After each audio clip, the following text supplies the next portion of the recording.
एक बार मगध के राजा अजातशत्रु बहुत मुसीबतों में घिर गए थे। बहुत प्रयास करने के बाद भी अपने शत्रुओं से बचने में असमर्थ हो रहे थे। उन्हें समझ नहीं आ रहा था कि क्या किया जाए जिससे वह अपने शत्रु को पराजित कर सकें, और उनकी चिंताएं बढ़ती ही जा रही थीं। उन्हीं दिनों उनके एक मंत्री ने उन्हें एक तांत्रिक से मिलवाया और राजा अजातशत्रु ने अपनी चिंता तांत्रिक को बताई। तांत्रिक ने राजा को मुसीबतों से मुक्ति पाने के लिए एक पशु की बलि देने का उपाय सुझाया और बोला कि अगर हम उस पशु की बलि दे देते हैं तो आपकी समस्याएं खत्म हो जाएंगी। राजा ने तांत्रिक की बात पर भरोसा करते हुए पशुओं की बलि देने का मन बना लिया। इसके लिए एक बहुत बड़े अनुष्ठान का आयोजन किया गया और बलि के लिए एक भैंसे को बांधकर मैदान में खड़ा कर दिया गया।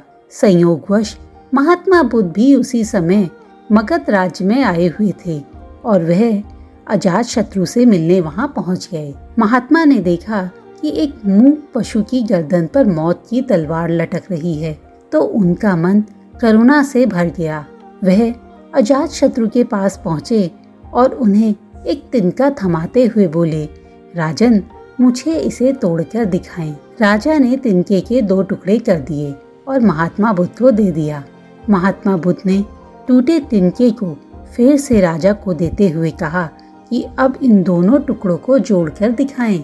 महात्मा बुद्ध की यह बात सुनकर अजातशत्रु अचंभित हो गए।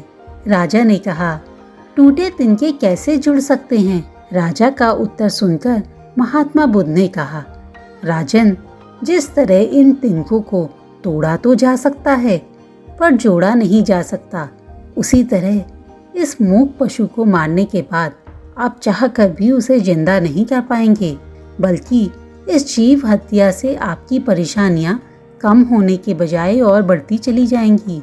जिस तरह आपको जीने का हक है, उसी तरह इस पशु को भी जीने का हक है।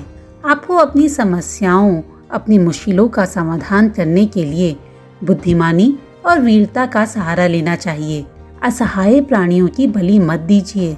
वीर वह है जो अपनी बुद्धिमानी और वीरता का परिचय देता है, ना कि कमजोरों को परेशानी देता है। राजा अजातशत्रु ने महात्मा बुद्ध से माफी मांगी और उसी समय अपने राज्य में पशु बलि को बंद करने का आदेश दिया। दोस्तों, महात्मा बुद्ध की ये कहानी हमें जीवन में एक सीख देती है।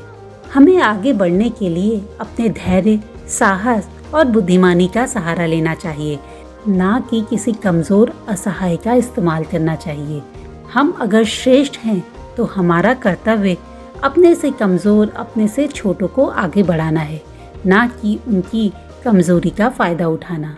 दोस्तों, आशा करती हूँ कि आपको ये कहानी पसंद आई होगी। जल्दी ही मिलती हूँ एक और रोचक कहानी के साथ।